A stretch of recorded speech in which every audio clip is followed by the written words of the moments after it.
अस्सलाम वालेकुम मेरे प्यारे भैन भरा। हाँ जी सुनाओ जी की हाल चाल है तुहाडा? होर सुनाओ सब ठीक ठाक है? बच्चे वगैरह सब ठीक ठाक है? मौसम का सुनाओ की हाल चाल है तुहाडे? धुप निकली कि नहीं निकली? साढ़े तो जरा भी धुप नहीं निकली है। देख सकते हैं बाहर इन्ना मौसम खराब हैगा वा, जिस तरह भी हुणे बारिश आ जानी है। इन्ना ज़्यादा ना बदल होया वा, तो जरा भी धुप का नाम निशान नहीं है। तकरीबन एक महीना हो गया है वा धुप जरा भी नहीं निकली है। ठीक है जी। तो शाम का टाइम आ, मैं अज बना लगी सी अपने घर का खाना, तो मैं क्या मैं अपने भैन भरावां दे नाल करा शेयर।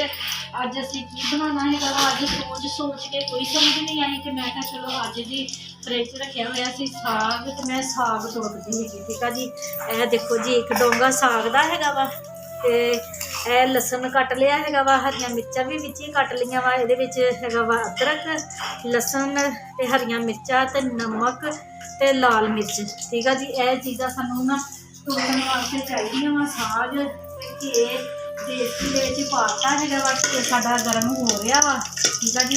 तो जिदा घे साडा गर्म होंदा वा, तो उसी तरह फिर असीं ना सब्ज़ मिर्च ते लसन कटना हुआ ये पा देना है वा। यह ब्राउन होएगा तो फिर असीं लाल मिर्चा पानिया होईयां। तो अज साग नूं दिल करदा, तो अज मैं चलो जी अज ना साग तोड़ते ही समझ ही नहीं आती कि की पकाइए सब्जियां का, भी आलू गाजर मटर गोभी यही चीज़ा है वा। तो कल भी मिक्स सालन बनाया, मिक्स सब्जियां बनाई सीगियां, तो समझ ही नहीं आती कि की पकाइए। चलो जी साडा घे गर्म हो गया वा, तो यह जड़ियाँ सारियां चीज़ां है शामिल करन लगे हैं। बिस्मिल्लाहिर्रहमानिर्रहीम। हाँ जी मान फातिमा आ गई पढ़ के? नाम लो बेटा उच्ची आवाज नाल दसो कित्थों आई है? उच्ची आवाज नाल मान फातिमा स्कूलों आके दोपहर का खाना खा के ट्यूशन पढ़न चले गई थी। तो ट्यूशन पढ़ के आई है, तो बस हूँ इन्होंने अंदर रजाइयां च वड़ जाना है वा, तो टी वी देखते रहते है कार्टून वगैरह। तो मैं भी हूँ शाम का खाना बनाती पई है, साग तुड़क लवां, तो नाल ही सवेरे करके रोटी पका लैनी, नाल ही शाम की चाय बना लैनी है। तो अल्लाह अल्लाह तो खैर अल्लाह यह साढ़े घर का काम है वा, तो मैं थोड़े नाल शेयर कर रही हूँ। ठीक है जी। तो यह देखो लसन ब्राउन होएगा ना, तो फिर असीं मिर्च मसाला जो साडा ना वो शामिल करांगे। हाँ जी माशाल्लाह देखो साडा लसन ब्राउन हो गया है वा, तो मिर्चा भी विच भुज गई वा। ये जो साग रोटी के नाल खाईदा वा ना, तो मूँह च जो मिर्चा आंदियां ना, तो बहुत मज़ेदार इहदा जायका बनदा वा। ये मिर्चा मैं क्यों नाल पाउंदी हैगी आ, इहदे एक होर गल भी मैं तुहानूं दसदी हां। ये साडे मसाले है ना जिहड़े ओह विच शामिल करदी पई आं। बिस्मिल्लाह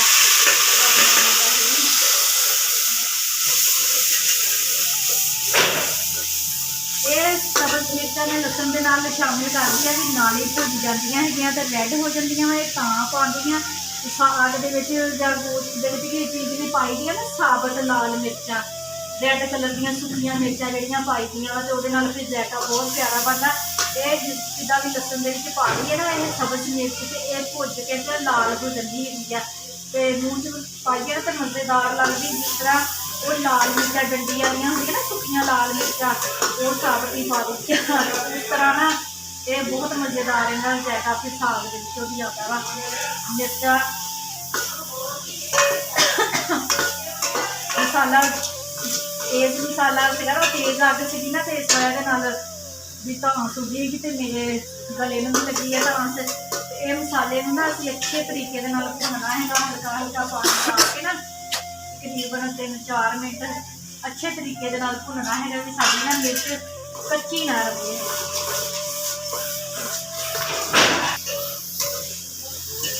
हाँ जी माशाल्लाह साडा मसाला बहुत अच्छे तरीके नाल भुज गया है, खुशबुआं आ रही आंढ गुआंढ भी जा रही वा खुशबुआं।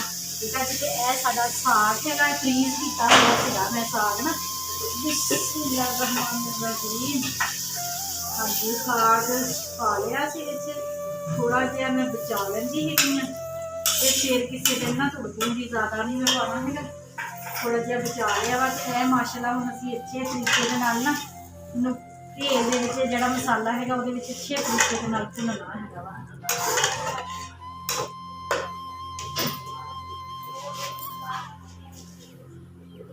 बिस्मिल्लाहिर्रहमानिर्रहीम। ਰੋਸ਼ਨੀ ਆਉਣ ਤੇ ਥੋੜੀ ਜਿਹੀ ਇਹ ਦੇਖੋ ਜੀ ਮਾਸ਼ਾਅੱਲਾ ਸਾਡਾ ਸਾਗ ਤੁਰਕ ਹੋ ਗਿਆ ਵਾ बहुत मज़ेदार ते खुशबूआं आ रही वा ठीक है जी। तो मैं तुहानू ना प्लेट दे विच कढ़ के दिखाऊंगी बिस्मिल्लाह मज़ेदार साग तुरक हो गया वा बहुत ज़्यादा माशाअल्लाह ना खुशबूआं आ रही वा। तो हुण इहदे उप्पर असीं पाउंदे हैगे देसी घे ठीक है जी। देसी घे दा वा जम्मिया होया मैं चमचे दे नाल ही कुटदी हैगी देसी घे मैं अपना घर बनाया हैगा वा ये भी मैं तुहाडे नाल ना शेयर करांगी भी दुध जिहड़ा असीं लईदा घर वास्ते ना उत्तों मलाई उतार के ना ते ओहदे चों असीं घे कड्ढीदा हैगा वा। ये माशाअल्लाह मैं अपने घर कड्ढिया हैगा वा घे बहुत ज़बरदस्त माशाअल्लाह खुशबूआं आ रही हैगियां वा।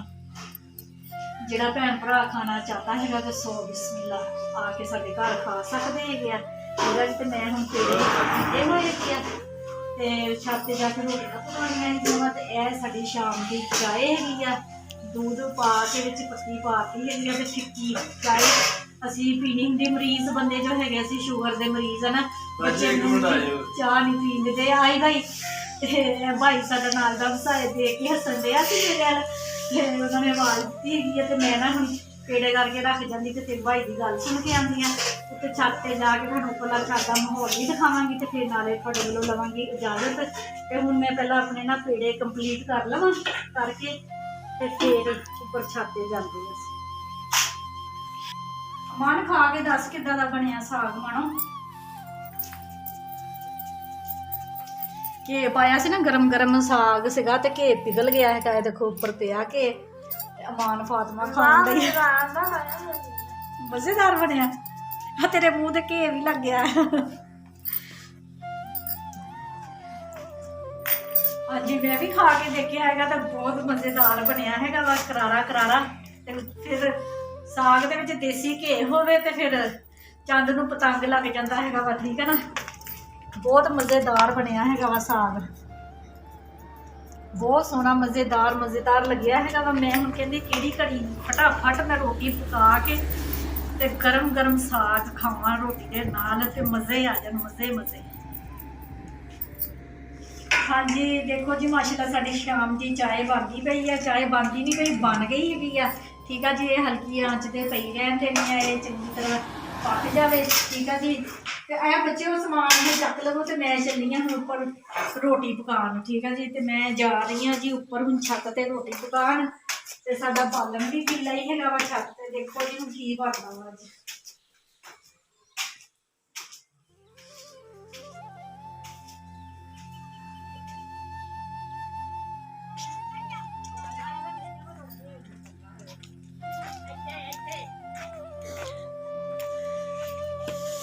सवाह कड्ढी है तवी दे विच ओहदी जमा हुई सी सवाह ते हुण इत्थे रख दित्ती है ते हवा ना उड़ के ना मेरी अख दे विच भी सवाह पै गई ते मैं ना बालन चक लिया वा अंदर ओहदी तवी दा थोड़ा जिहा रखिया हुआ सीगा अंदर तो थोड़ी जी छटा जिहियां आईयां सीगियां ना बालन साडा ना गिला हो गया सीगा ते हुण खिलर जाना हैगा राह च खैर ना मंजा भी खड़ा कीता होया वा।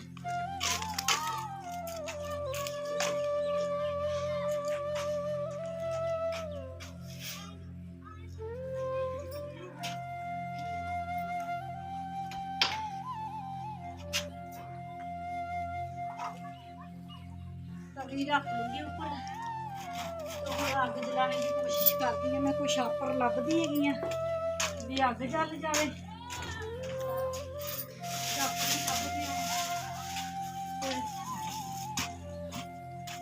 अग जलाते है कोशिश करते हैं जी अग जलाने की।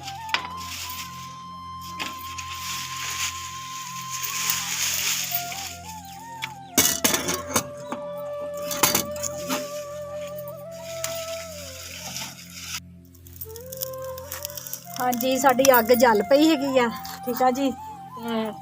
रोटी भी पहली पाती हैगी आ अल्लाह खैर करे जी साड़ियाँ रोटियां हुण माशाअल्लाह फटाफट जल पक जानियां हैगियां वा क्यों अग जल पई हैगी आ ते अग जल पवे फिर तो देर भी नहीं लगती हैगी रोटी पकन लग्या ਤੇ ਫਟਾਫਟ ਹੁਣ ਸਾਡੀਆਂ ਰੋਟੀਆਂ ਪੱਕ ਜਾਣੀਆਂ ਵਾ ਤੇ ਫਿਰ ਅਸੀਂ ਜਲਦੀ ਜਲਦੀ ਜਾ ਕੇ ਸਾਗ ਦੇ ਨਾਲ ਰੋਟੀ ਖਾਣੀ ਹੈਗੀ ਆ ਦੇਸੀ ਘੇ ਪਾ ਕੇ। ਉਹ ਤੇ ਜਿਹੜਾ ਪਲੇਟ ਦੇ ਵਿੱਚ ਮੈਂ ਪਾਇਆ ਸੀ ਦੇਸੀ ਘੇ, ਉਹ ਤੇ ਖੈਰ ਨਾ ਉसी ਟਾਈਮ ਨਾ ਬੱਚਿਆਂ ਨੇ ਚਟਮ ਕਰ ਦਿੱਤਾ, ਕਹਿੰਦੇ ਮੰਮਾ ਇੰਨਾ ਮਜ਼ੇਦਾਰ ਬਣਿਆ ਹੈਗਾ ਵਾ, ਦੇਸੀ ਘੇ ਪਾਇਆ, ਗਰਮ ਗਰਮ ਸਾਗ ਸੀਗਾ ਤੇ ਫਿਰ ਨਾ ਬਹੁਤ ਮਜ਼ੇਦਾਰ ਬਣ ਗਿਆ ਸੀਗਾ। ਠੀਕ ਆ ਜੀ। ਤੇ ਇਹ ਰੋਟੀਆਂ ਵੀ ਸਾਡੀਆਂ ਪੱਕਦੀਆਂ ਪਈਆਂ ਵਾ ਮਾਸ਼ਾਅੱਲਾ, ਜ਼ਬਰਦਸਤ ਰੋਟੀਆਂ ਸਾਡੀਆਂ ਬਣ ਕੇ ਪਈਆਂ ਵਾ। ਠੀਕ ਆ ਜੀ। ਤੇ ਨਾਲੇ ਮੈਨੂੰ ਦਿਓ ਹੁਣ ਇਜਾਜ਼ਤ, ਮੇਰੀ ਵੀਡੀਓ ਅੱਛੀ ਲੱਗ ਰਹੀ ਹੈਗੀ ਆ ਤੇ ਲਾਈਕ ਵੀ ਕਰਨਾ, ਸਬਸਕ੍ਰਾਈਬ ਵੀ ਕਰਨਾ ਵਾ, ਘੰਟੀ ਦਾ ਬਟਨ ਦਬਾ ਦਿਆ ਕਰੋ, ਕਮੈਂਟ ਕਰਕੇ ਦੱਸਿਆ ਕਰੋ ਵੀ ਮੇਰੀ ਵੀਡੀਓ ਤੁਹਾਨੂੰ ਅੱਛੀ ਲੱਗ ਰਹੀ ਹੈਗੀ ਆ। ਠੀਕ ਆ ਜੀ। ਤੇ ਮੇਰੇ ਭੈਣ ਭਰਾ ਜਿੱਥੇ ਵੀ ਰਹਿ ਰਹੇ ਹੈਗੇ ਆ, ਖੁਸ਼ ਰਹੋ, ਸ਼ਾਦ ਰਹੋ ਤੇ ਆਬਾਦ ਰਹੋ। ਆਪਣਾ ਜ਼ਿਆਦਾ ਤੋਂ ਜ਼ਿਆਦਾ ਖਿਆਲ ਰੱਖਿਆ ਕਰੋ, ਆਪਣੀਆਂ ਦੁਆਵਾਂ 'ਚ ਮੈਨੂੰ ਵੀ ਯਾਦ ਰੱਖਿਆ ਕਰੋ ਤੇ ਮੈਂ ਵੀ ਤੁਹਾਨੂੰ ਆਪਣੀਆਂ ਦੁਆਵਾਂ 'ਚ ਜ਼ਿਆਦਾ ਤੋਂ ਜ਼ਿਆਦਾ ਯਾਦ ਰੱਖਦੀ ਹੈਗੀ ਆ। ਠੀਕ ਆ ਜੀ। ਤੇ ਮੈਨੂੰ ਦਿਓ ਇਜਾਜ਼ਤ। ਅੱਲਾ ਹਾਫਿਜ਼।